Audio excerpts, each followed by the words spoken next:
بسم اللہ الرحمن الرحیم۔ ٹیل پوائنٹ کے ناظرین السلام علیکم۔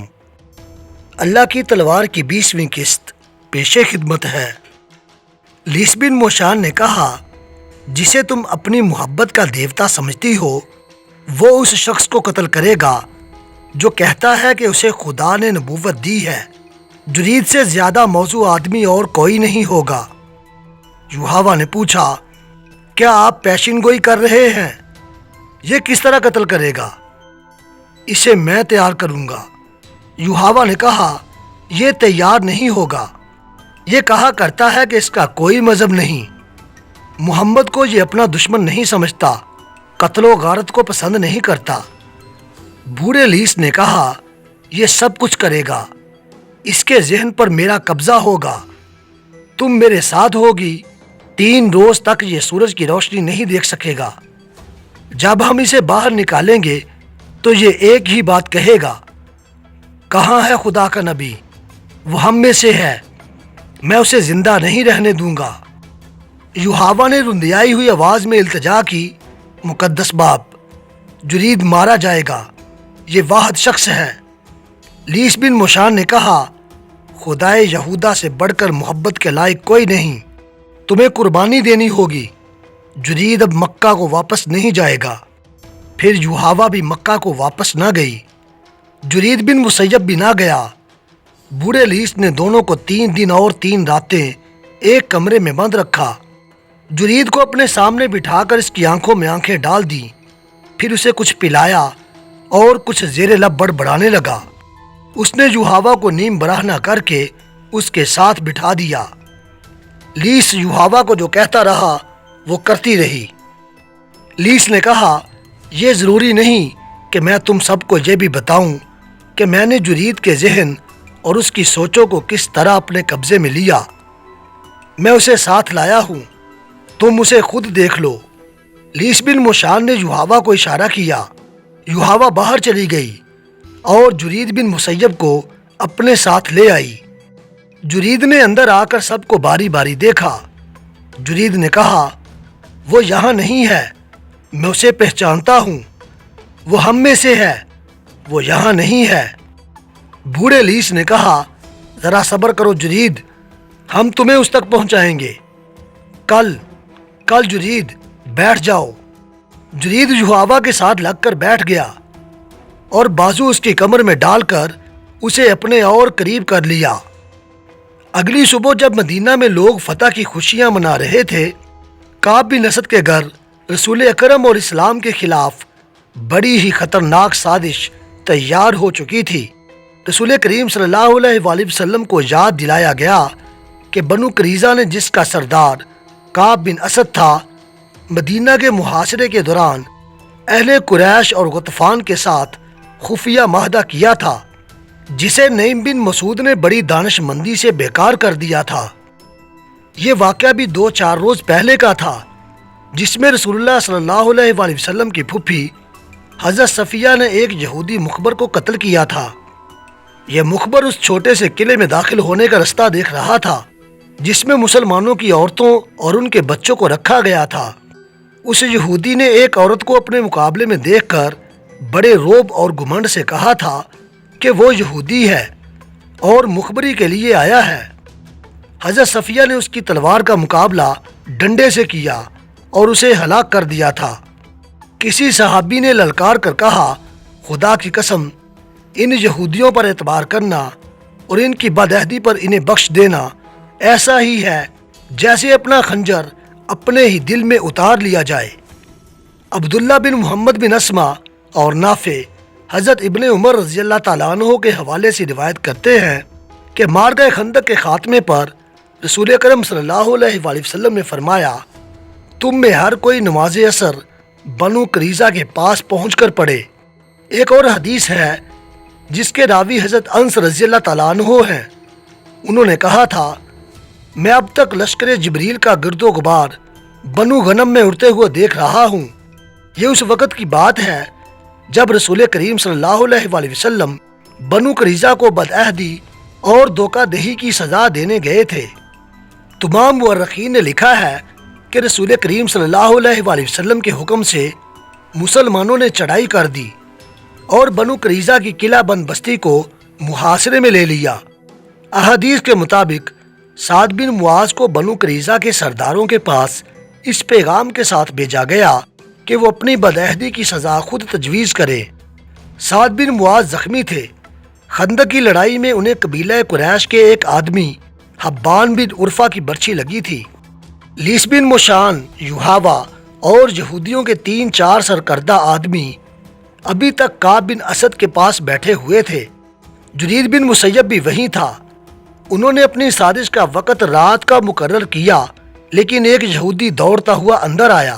اس نے گھبراہٹ سے کانپتی ہوئی آواز میں کہا، مسلمان آ رہے ہیں۔ صاف نظر آتا ہے کہ وہ دوست بن کر نہیں آ رہے۔ گرد بتا رہی ہے کہ وہ چڑھائی کر کے آ رہے ہیں۔ گرد دائیں بائیں پھیل رہی ہے۔ دیکھو، اٹھو اور دیکھو۔ کعب بن اسد دوڑتا باہر نکلا اور قلعے کے برج میں چلا گیا۔ وہاں سے دوڑتا ہوا اترا اور لیس بن مشان کے پاس پہنچا۔ کعب بن اسد نے کانپتی ہوئی آواز میں کہا، مقدس مشان، کیا آپ کا جادو ان برچھیوں اور تلواروں کو توڑ سکتا ہے جو ہمیں قتل کرنے آ رہی ہیں؟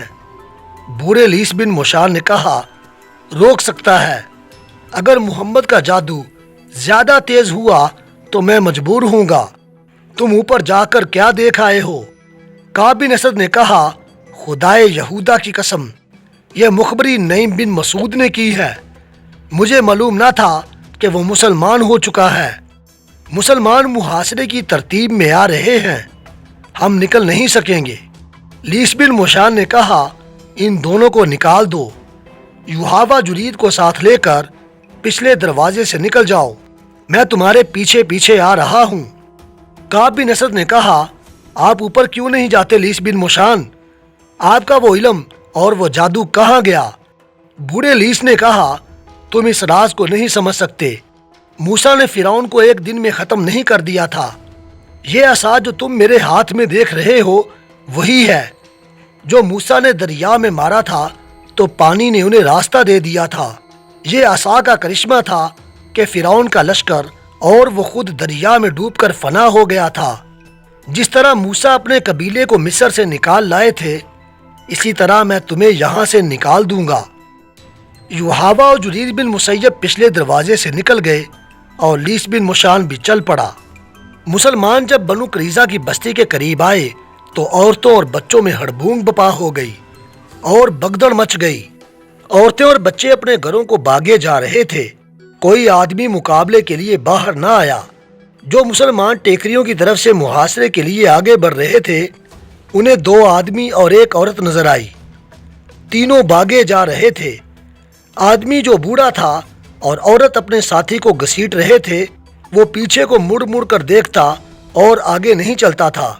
وہ لیس بن مشان، جرید اور یوحاوا تھے۔ لیس نے جرید کے ذہن پر قبضہ کر کے اسے رسول کریم کے قتل پر آمادہ کر لیا تھا، لیکن اب جرید اس کے لیے مصیبت بن گیا تھا۔ وہ اس عمل کے زیر اثر تھا جسے آج ہپناٹزم کہا جاتا ہے۔ یوحاوا اپنی محبت کی خاطر اسے اپنے ساتھ لے جا رہی تھی۔ اسے یہی ایک خطرہ نظر آ رہا تھا کہ جرید مسلمانوں کے ہاتھوں مارا جائے گا، اور لیس جرید کو اس لیے اپنے ساتھ لے جانے کی کوشش میں تھا کہ اسے کسی اور موقع پر رسول اللہ کے قتل کے لیے استعمال کرے گا۔ لیکن جرید لیس کے عمل تنوین کے زیر اثر بار بار کہتا تھا، کہاں ہے وہ جو اپنے آپ کو خدا کا نبی کہتا ہے؟ وہ ہم میں سے ہے، وہ میرے ہاتھوں قتل ہوگا۔ مجھے چھوڑ دو، مجھے مدینہ جانے دو۔ ایک مسلمان نے ٹیکڑی پر کھڑے ہو کر انہیں للکارا اور رکنے کو کہا۔ لیس اور یوحاوا نے پیچھے دیکھا اور وہ جرید کو اکیلا چھوڑ کر بھاگ گئے۔ جرید نے تلوار لہرا کر ٹیکری کی طرف آتے ہوئے کہا، کہاں ہے محمد؟ وہ ہم میں سے ہے، میں اسے پہچانتا ہوں، میں اسے قتل کروں گا جس نے نبوت کا دعویٰ کیا ہے۔ یوحاوا میری ہے۔ وہ للکارتا آ رہا تھا، یوحاوا حبل اور عزا سے زیادہ مقدس ہے، سامنے لاؤ اپنے نبی کو۔ کون مسلمان اپنے اللہ کے رسول کی اتنی توہین برداشت کرتا؟ جس مسلمان نے ان تینوں کو للکارا تھا، اس نے کمان میں تیر ڈالا اور دوسرے لمحے یہ تیر جرید بن مسیب کی دائیں آنکھ میں اتر کر کھوپڑی کے دور اندر پہنچ چکا تھا۔ جرید کے ایک ہاتھ میں تلوار تھی، اس کا دوسرا ہاتھ دائیں آنکھ پر چلا گیا اور اس نے تیر کو پکڑ لیا۔ وہ رک گیا، اس کا جسم ڈولا، پھر اس کے گھٹنے زمین سے جا لگے۔ اس کا وہ ہاتھ جس میں تلوار تھی اس طرح زمین سے لگا کہ تلوار کی نوک اوپر کو تھی۔ جرید بڑی زور سے آگے کو گرا، تلوار کی نوک اس کی شارگ میں اتر گئی۔ وہ ذرا سا تڑپا اور ہمیشہ کے لیے ٹھنڈا ہو گیا۔ سعد بن معاذ جو زخمی تھے کعب بن اسد کے دروازے پر جا رکے اور دستک دی۔ کعب نے غلام کو بھیجنے کی بجائے خود دروازہ کھولا۔ سعد بن معاذ نے کہا، بنو قریظہ کے سردار، تیرے قبیلے کے بچے نے دیکھ لیا ہے کہ تیری بستی ہمارے گھیرے میں ہے۔ کیا تو کہہ سکتا ہے کہ تو نے وہ گناہ نہیں کیا جس کی سزا آج تیرے پورے قبیلے کو ملے گی؟ کیا تو نے سوچا نہیں تھا کہ بدعہدی کی سزا کیا ہے؟ کعب بن اسد نے ہارے ہوئے لہجے میں کہا، مجھے انکار نہیں، لیکن میں نے وہ گناہ کیا نہیں جو ابو سفیان مجھ سے کرانا چاہتا تھا۔ سعد بن معاذ نے کہا، اس لیے نہیں کیا کہ تو اس سے یرغمال میں اونچے خاندانوں کے آدمی مانگتا تھا۔ اس سے پہلے تو نے اسے کہہ دیا تھا کہ تیرا قبیلہ مدینہ کے ان مکانوں پر شب خون مارے گا جس میں ہماری عورتیں اور بچے تھے۔ تو نے ایک مخبر بھی بھیجا تھا۔ بدبخت انسان، تو نہ سوچ سکا کہ مسلمانوں کی صرف ایک عورت بیدار ہوئی تو وہ یہودیوں کی شیطانیت کو صرف ایک ڈنڈے سے کچل دے گی۔ میں جانتا ہوں تمہیں نعیم بن مسعود نے خبر دی ہے کہ میں نے تم سے بدعہدی کی ہے۔ کعب بن اسد نے شکست خوردہ آواز میں کہا، تم یہ جان لو کہ یہ خبر غلط نہیں۔ میں نے جو کچھ کیا وہ اپنے قبیلے کی سلامتی کے لیے کیا تھا۔ سعد بن معاذ نے کہا، اب اپنے قبیلے کے لیے سزا خود ہی مقرر کر دے۔ تو جانتا ہے کہ معاہدہ توڑنے والے قبیلے کو کیا تاوان دینا پڑتا ہے۔ اگر تو خود اپنی سزا کا فیصلہ نہیں کرتا تو بھی تجھے معلوم ہے کہ تیرے قبیلے کا انجام کیا ہوگا۔ کیا تو بنو قینقاع اور بنو نذیر کا انجام بھول گیا ہے؟ مجھے اس زخم کی قسم جو میں نے خندق کی لڑائی میں کھایا ہے، تیرے قبیلے کا انجام ان سے زیادہ برا ہوگا۔ کعب بن اسد نے کہا، ہاں سعد، میں جانتا ہوں میرے قبیلے کا انجام کیا ہوگا۔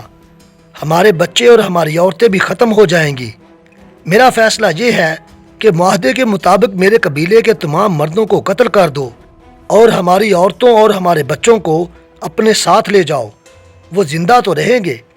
سعد بن معاذ نے کہا، صرف زندہ نہیں رہیں گے، وہ خدا کے سچے نبی کے پیروکار بن کر باعزت زندگی بسر کریں گے۔ اپنے تمام آدمیوں کو باہر نکالو۔ سعد بن معاذ واپس آ گئے۔ انہوں نے رسول کریم صلی اللہ علیہ وآلہ وسلم سے کہا، یا رسول اللہ، بنو قریظہ نے اپنی سزا خود مقرر کی ہے۔ ان میں جو آدمی لڑنے کے قابل ہیں انہیں قتل کر دیا جائے اور عورتوں، بچوں اور بوڑھوں کو اپنی تحویل میں لے لیا جائے۔ بقیہ حصہ ہم انشاءاللہ اگلی اقساط میں بیان کریں گے۔